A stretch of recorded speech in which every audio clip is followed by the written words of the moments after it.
A base da política municipal no Brasil, a base da democracia no Brasil, pra gente entender, em termos municipais, é a compra de votos. Portanto, não há democracia quando há compra de voto. A base é isso. E o TSE sequer tem instrumentos de combate claros. A gente precisaria alterar a lei, a gente precisa criminalizar muito, tanto quem vende quanto quem compra o voto. Então, o que eu queria ver com vocês é assim, primeiro, colocar isso. O que é que vocês propõem? Porque São Paulo, você, candidato ao governo, se você sai como candidato ao governo de São Paulo, qual é o principal problema e qual vai ser a sua bandeira? Não, acho que 2 pontos principais, não é só para São Paulo, mas para o Brasil, é segurança e economia, né? São os 2 pontos que mais afligem a população. Se a população estiver segura, trabalhando e ganhando bem, a maior parte dos problemas estão resolvidos, né? Então, quando a gente coloca essa questão geracional, o Keynes falava uma coisa muito interessante, principalmente utilizando a Previdência como exemplo, né? Não existem direitos adquiridos sobre seres humanos, né? Por quê? A geração anterior construiu um sistema previdenciário com uma dívida tão grande, e o modelo de repartição que a gente tem só existe aqui na Venezuela, né? Os países abandonaram justamente porque você precisava de 2 coisas para o modelo ser sustentável: emprego formal e gente jovem. E a gente não tem mais nenhuma das 2 coisas. Os empregos são informais e a população está envelhecida. Então, o nosso sistema acabou, né? E ele defendia a tese de que a gente deveria lançar, né, a Previdência como uma dívida, no sentido de que, olha, se eu estou agora contribuindo, o dinheiro que eu estou contribuindo tem que ficar em caixa e não eu gastar e depois vamos ver como que financia. É isso que aconteceu, né? Gerações anteriores gastaram o dinheiro da contribuição e agora, cada vez mais, esse esquema de pirâmide está ampliando a base. E mesmo nesse princípio que você coloca da democracia, é evidente que ela precisa ser preservada, mas a partir do momento que ela não traz bem-estar para a população, ela está ameaçada. Porque a população começa a ver a democracia como um problema. Sim, ela fala, concordo. se eu estou inseguro, Concordo. se a economia está um lixo, se eu não consigo comprar uma casa, Concordo. se eu não consigo comprar um carro, esse negócio de democracia não está funcionando. Concordo. Eu estudei durante 6 meses nesse ano, estrutura de Estado chinês. E os chineses dizem uma coisa muito interessante, que é o seguinte, olha, o regime de vocês, ele é legitimado pelo voto. O nosso regime é legitimado pelo resultado. E aí, a partir do momento que as pessoas começam a ver desenvolvimento em autocracias e em detrimento da sua democracia, ela começa a falar, não é tão ruim assim. Então, nós defendemos um modelo democrático em que a gente precisa dar resultado, em que a gente precisa ter um governo de melhores. Para preservar, inclusive, um modelo democrático. Claro, porque a partir do momento que você começa a ter decisões ilegítimas e incompatíveis com a própria democracia, as pessoas duvidam dela. A liminar do Gilmar Mendes agora é um exemplo disso, né? Quer argumento mais poderoso para as pessoas não passarem só a não gostar de ministros individualmente do Supremo, mas da instituição Supremo, do que uma decisão ilegal e inconstitucional de blindagem de ministro? Isso numa tentativa de blindar o Supremo, ele na verdade está diminuindo a legitimidade, colocando o Supremo em risco. Porque as pessoas vão começar a olhar e falar, tá, esse tipo de abuso que é cometido por essa instituição serve para isso? Então, essa questão geracional é também de uma mudança de visão sobre os meios de ação que você tem dentro de uma democracia, até para você não destruir a imagem dela e falar, olha, todos os problemas do nosso país estão vindo porque esse modelo está absolutamente fracassado. E dentro do âmbito nacional, e aqui eu acho que entra um dos pontos de, entre aspas, radicalismo, de defender uma nova Constituição, de achar que o nosso pacto social fracassou. A gente não é exemplo em nenhum serviço público, o resto do mundo, né? A gente não é exemplo em saúde, a gente não é exemplo em educação, né? A nossa taxa de mortalidade infantil é maior do que os nossos pares em desenvolvimento. Os nossos impostos são maiores do que os nossos pares em desenvolvimento. A nossa educação é pior do que os nossos pares em desenvolvimento. Então, assim, tirando raríssimas exceções, que é a pesquisa agropecuária da Embrapa, o agronegócio. Eu estava pensando nisso. A aviação civil, o ITA, a Embraer, a medicina da USP. Tirando raríssimas exceções, a gente é um fracasso em praticamente todas as áreas. O SUS, deputado. O SUS é um exemplo, só precisa de mais dinheiro. Não é só isso. Olha, Mara, eu tenho um contato direto com o SUS de fiscalização de emendas, porque metade das nossas emendas precisa ir para o SUS. E a maior parte das instituições são pessimamente administradas. E os incentivos para a administração também são muito ruins. O ideal seria ter um modelo de saúde focado na atenção primária, né? Focado em prevenir que nunca chegue na alta e na média complexidade. A gente se gaba aqui de ter... É verdade, pelo menos no estado de São Paulo, que a gente tem um tratamento de média e alta complexidade muito bom, né? Você encontra cirurgiões melhores e de mais referência no SUS do que até na iniciativa privada, em vários setores. Só que o ponto é o seguinte, se o sistema estivesse funcionando, as pessoas nunca precisariam chegar na média e na alta complexidade, que a gente se gaba de ter de graça, entre aspas, que na realidade está todo mundo pagando com imposto. Então, o nosso sistema de saúde, ele não está funcionando. A nossa, como eu disse, um dos principais indicadores, né, de funcionamento de um sistema de saúde é a mortalidade infantil. E a gente está apanhando dos nossos pares que, com menos dinheiro, investindo menos dinheiro, eles têm um modelo que está dando mais resultado do que a nossa. Mesma coisa, longevidade. A gente também está apanhando dos nossos pares. Então, o nosso modelo não está funcionando às mil maravilhas. Existem problemas profundos de gestão, profundos de desenho, porque as pessoas também têm na cabeça de que você criticar o SUS significa você defender que a saúde seja 100% privada e financiada e deixe de ser financiada pelo Estado, né? E não é isso. Você pode continuar defendendo a saúde pública sem o modelo de fracasso de desenho do SUS. Eu queria voltar em aposentadoria, em previdência. O Chile foi o primeiro país a fazer uma grande reforma na Previdência e acabar com o modelo de repartição e passar para o modelo de capitalização. Fez isso durante a ditadura Pinochet e foi uma mudança radical. Enfim, 30 anos depois, eles chegaram à conclusão que aquele modelo não deu certo. Por quê? Porque havia um monte de gente que não fez a capitalização, porque havia muito emprego informal, porque as pessoas não foram preparadas. Muitas pessoas... Eu estive lá várias vezes, vou sempre ao Chile, converso com muita gente dessa área, e as pessoas sequer sabiam que tinham que juntar dinheiro para ter a sua aposentadoria. Achavam que era o outro modelo. Então, assim, tanto que fez com que eles criassem o pilar solidário, que eles chamam, que é ter uma aposentadoria ali mínima para todo mundo, enfim, mesmo para quem não teve coisa. E o interessante do Chile é porque você teve governos, agora uma extrema-direita ali, né, acenando, mas você passou por pela Bachelet, você passou pelo Pinheira, e eles... houve uma alternância de poder, mas projetos de estados seguindo. Quando a Bachelet assumiu, ela não mudou o que Pinheiro fez. Quando o Pinheiro assumiu, ele não mudou o que a Bachelet fez. Pelo contrário, eles continuaram. Quer dizer, a questão da previdência, num país que envelhece, ela é ainda mais relevante, porque essas pessoas vão viver muito e você não quer pessoas passando necessidade nas ruas. Quer dizer, mesmo o modelo liberal puro e simples, ele passou por ajuste nos últimos anos, porque, na prática, a teoria é outra. Posso falar? É que assim, então você parte de uma premissa que eu vou concordar com você, de que os neoliberais, os Chicago Boys, que estavam com o Pinochet, eles idealizaram o indivíduo no sentido de que ele seria previdente consigo próprio e de que ele saberia fazer uso daquele modelo, porque eu acho que eles estavam errados nesse sentido. Eu acho que deverá haver algum grau de paternalismo por parte do Estado, sim, porque algumas pessoas sequer estão prontas para lidar com a própria liberdade. Então há uma idealização que o liberal fez do indivíduo ali. Eu também acho. E eu acho, aí eu vou te jogar uma provocação aqui. Deixa eu só, antes da sua provocação... Matou meu gancho. Deixa eu só interromper o seu raciocínio. Não, porque esse ponto é muito bom, porque um dos argumentos liberais é de que existe o homo economicus, né? O homo economicus é aquela pessoa que sempre vai tomar a decisão mais eficiente, a melhor decisão em relação ao seu próprio dinheiro, né? Que o Renan ficava de saco cheio quando falava das maneiras de você gastar o dinheiro do Milton Friedman, né? Ele falava, a melhor maneira de você gastar o dinheiro é você consigo mesmo, porque você vai economizar, o dinheiro é seu, você que trabalhou, e é pra você. Então você quer o melhor pra você.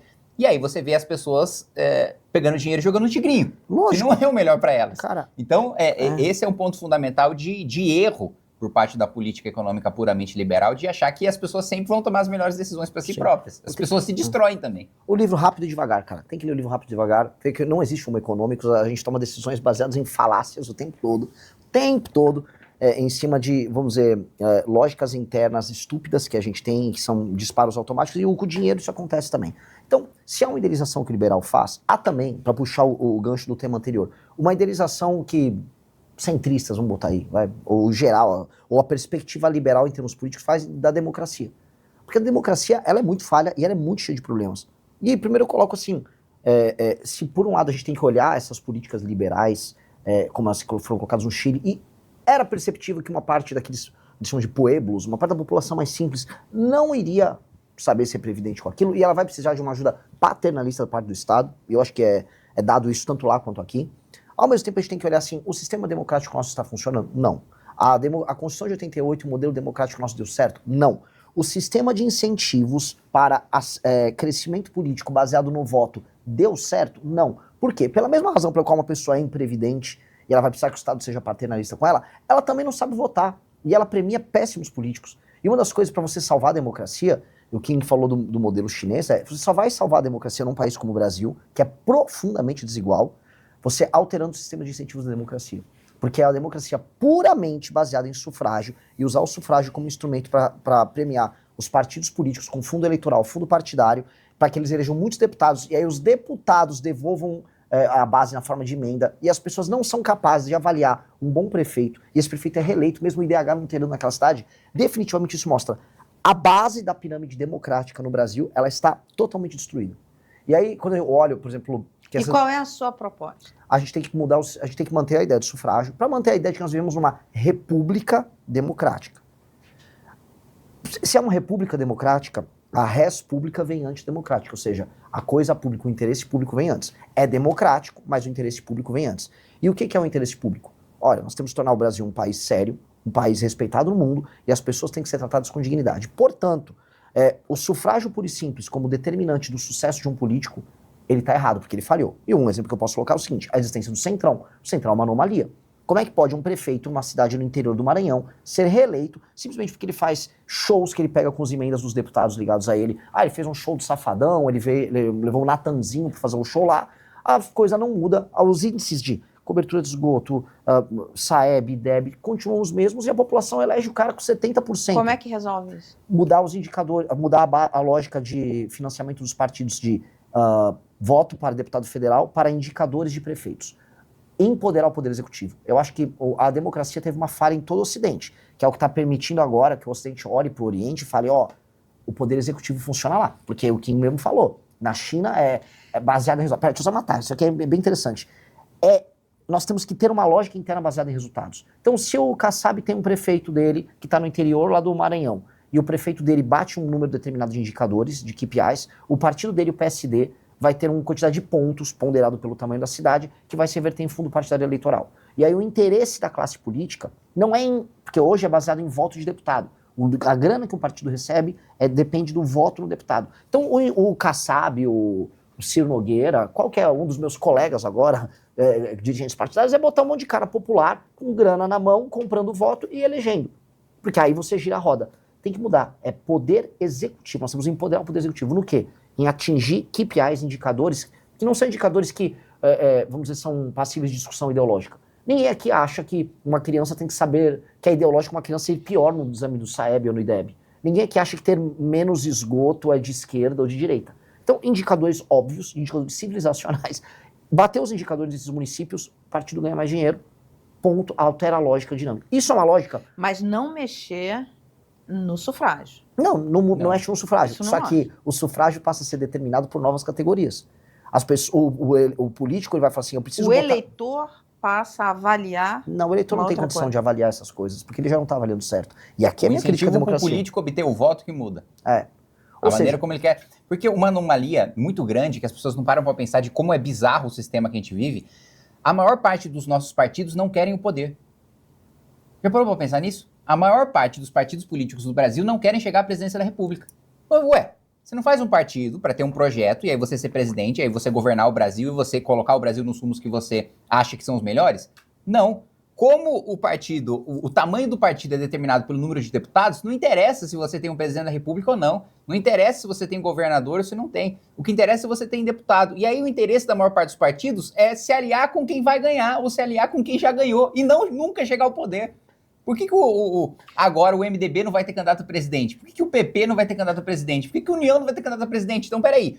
Partidos que representam 300 deputados federais não vão ter candidato a presidente, porque não interessa, porque o tamanho do partido é vinculado ao número de deputados. Então interessa porque o interesse é econômico, é a grana. É isso. E a grana está no Congresso.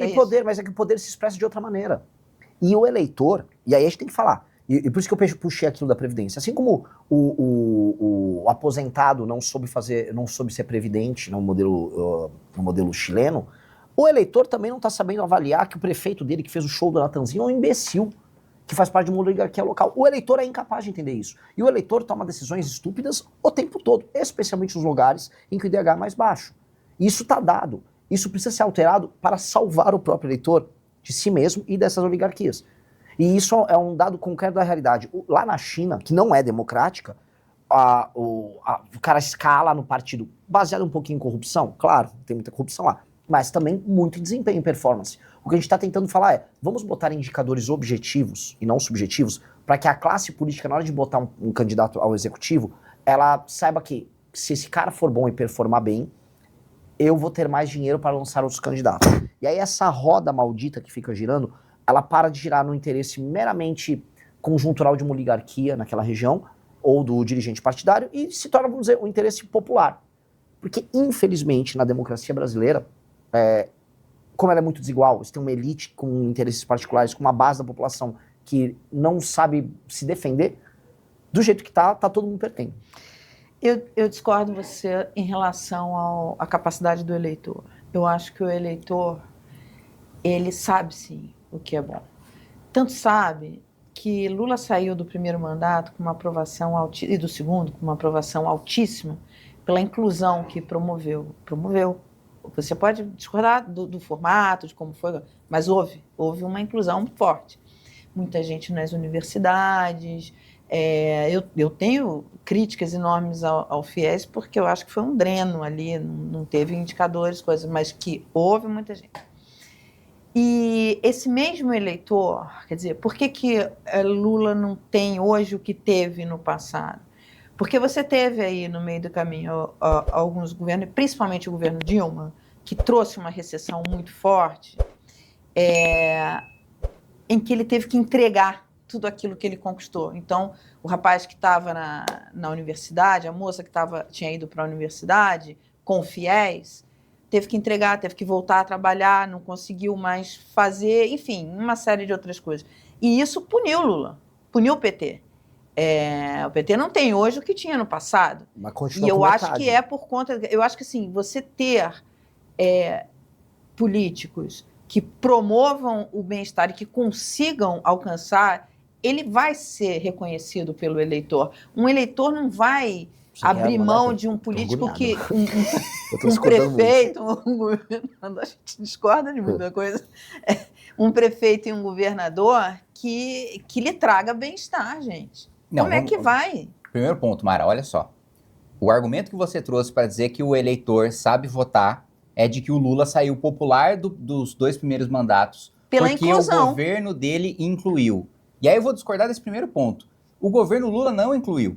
Tem um estudo muito bom que eu já vi apresentado pelo Marcos Lisboa, não foi ele que fez, mas ele difunde, que mostra que todos os países em desenvolvimento, todos os nossos pares tiveram uma queda brusca na miséria, né? Tiveram uma queda brusca na fome e tiveram um aumento de renda média. Só que, em comparação com os nossos pares, a queda na nossa miséria e na fome foi menor. Então, foi um fenômeno global da China crescendo 10% ao ano. Todos os países em desenvolvimento se beneficiaram disso. E, por causa do governo Lula, a gente perdeu essa oportunidade de se transformar num país desenvolvido. Lula poderia ter saído do segundo mandato com o Brasil mais poderoso, mais rico do que o Chile. O Chile aproveitou essa oportunidade melhor do que a gente e chegou na fronteira de quase se transformar num país desenvolvido. Depois teve um problema nos rumos. Mas se você dizer que a prova da qualidade do voto do eleitor é o Lula sair popular do segundo mandato, depois o eleitor não entendeu que a crise do governo Dilma foi uma consequência também das despesas obrigatórias contratadas pelo Lula. Okay. Foi uma consequência também dos privilégios de centenas de bilhões concedidos pela elite privada pelo Lula. Então, assim, essa conexão não foi feita e o fato da gente... se as pessoas tivessem a percepção da oportunidade histórica que a gente perdeu em Lula 1 e Lula 2 para transformar o Brasil num país desenvolvido, Lula estava, assim, banido da vida política. Okay. E as pessoas criaram uma vinculação paternalista delas com o Lula, de que o Lula as entregou, as outorgou, vamos dizer, esse pequeno ganho material que elas tiveram na vida dela, que acontecia de qualquer forma, e na verdade acontecia com intensidade maior se tivesse ganhado Serra do que o Lula em 2002. Mas no fim do dia, essa decisão, portanto, é uma decisão irracional, nem deve falar que é uma decisão grande do eleitor, é que isso, vamos dizer, está no macro. Quando eu levo pro micro, Mara, você não vai conseguir defender essa tese. Olha só, Se eu, deputado. levo, se eu vou para uma prefeitura no interior, as prefeituras dos lugares mais pobres do Brasil, que não alteram o IDH, as pessoas reelegem os seus Ok. políticos. Mas olha só, em relação ao primeiro e segundo governo, houve uma inclusão e esse eleitor premiou. Eu concordo que você fez um raciocínio que eu, inclusive, já ouvi de alguns petistas que têm críticas sérias, porque é o seguinte, olha, isso foi baseado muito no consumo, no crédito e não em investimentos de Estado que se perpetuassem. Então, é uma discussão bem mais profunda. E eu concordo que tem que ter essa discussão, inclusive de projetos de longo prazo, projetos de Estado, que não entreguem no governo seguinte todas aquelas conquistas de inclusão que eles tiveram, que é uma análise bem mais profunda. Mas que o eleitor, ele premiou o cara que melhorou a vida dele, premiou.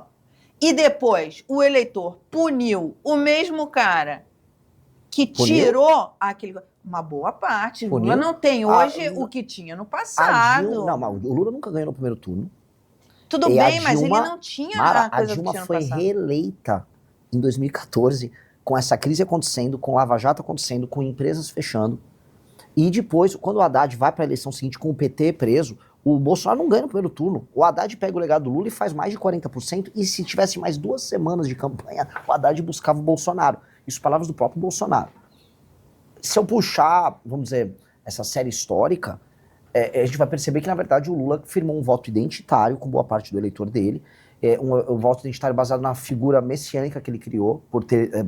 aquelas pessoas viram ele como um data zero na mudança da vida delas, eventualmente, e por ele ser um cara, vamos dizer, que se identifica, inclusive, em termos de identidade mesmo, né, com esse eleitor nordestino. Pela história dele. Eles vincularam. Isso não dá pra dizer que é exatamente racional, ou que o eleitor tá tomando uma decisão Ok, bacana. mas o meu ponto é se você melhora as condições de vida dessa pessoa, ela vai Votar votar melhor, em mas quem não- melhora. mas não é. mas Ela quem não disse- entra mas no quem disse? na profundidade do raciocínio mas que você vamos lá, fez. Mara. Mas É isso é muito estímulo, isso é fácil, estímulo, exato, isso é um estímulo perverso. É. É muito fácil melhorar no mandato a condição de vida das pessoas, condenando o futuro delas. É a mesma coisa do seguinte, eu vou fazer uma analogia muito simples. Ó, é muito fácil, eu posso pegar o meu padrão de vida de hoje e aumentar, vai lá, 5, 6, 7 vezes durante esse ano tranquilamente. Como? Da mesma maneira que eu consigo aumentar o padrão de vida das pessoas governando elas. Eu pego meu cartão de crédito, eu gasto o limite todos os meses e pago o mínimo. O que vai acontecer? Eu vou viver uma baita de uma vida nesse ano. Vai chegar no ano que vem, acabou, eu não vou ter dinheiro para comer. Deputado, o que a gente está falando aqui é o seguinte, e aí nesse aspecto nós vamos concordar, quer dizer, medidas populistas. A esquerda e a direita, essas medidas populistas, a esquerda ou a direita, e isso vem acontecendo, elas vão melhorar a vida das pessoas no curto prazo, porque são populistas. Mas o que eu estou dizendo é que essas pessoas que não têm essa profundidade de raciocínio e que estão preocupadas, vivemos num país muito desigual, que estão preocupadas ali de alimentar seus filhos e botar na escola, elas vão premiar, sim, quem der uma condição de vida melhor para ela. Ela não entra na questão estrutural de que isso é uma coisa populista e não vai se perpetuar, não é um projeto Isso é de votar governo. mal. Isso é votar mal. Ok. É só isso. Mas o que eu estou falando Mara, é que ela vai premiar quem melhora Não, a vida mas, Mara, dela. posso falar? Entende? É isso Mas que eu posso estou falar, falando. é que não é nem. Não tô querendo nem levar pra essa camada, porque na real, esse tipo de coisa vai acontecer até em países de primeiro mundo. Então, eu nem tô indo nessa camada. A camada em que a perversidade acontece, ela é mais na micropolítica. É mais a política dos municípios, a política nos estados e a política para eleger deputado. Essa aí é, assim, se a discussão sobre populismo no voto presidencial é uma discussão viciada, na política municipal é pior. Porque a base da compra de votos, a base da política municipal no Brasil, a base da democracia no Brasil, pra gente entender, em termos municipais, é a compra de votos. Portanto, não há democracia quando há compra de voto. A base é isso. E o TSE sequer tem instrumentos de combate claros. A gente precisaria alterar a lei, a gente precisa criminalizar muito, tanto quem vende quanto quem compra o voto. A gente acaba com metade dos partidos centrão fazendo isso. Aqui nós concordamos. Então, mas Achamos um ponto. não, mas mas você também não concorda que você ter indicadores de desempenho para que você possa premiar o funcionamento dos partidos também não é bom? Porque você não está acabando com o sufrágio. Só estou falando o seguinte, o O PS... incentivo que a classe política tem de oferecer produtos melhores muda. É. A pessoa continua votando. Assim, se eu tenho um candidato que eu vou lançar para prefeito de Jundiaí, Ele não vai ser mais colocado lá simplesmente para ser um cara que vai receber emenda, sei lá, do Kim para eleger deputado. Ele vai ser colocado lá porque ele vai determinar se o partido vai ter sucesso. E mais, se esse político não entregar os indicadores, ele fica inelegível.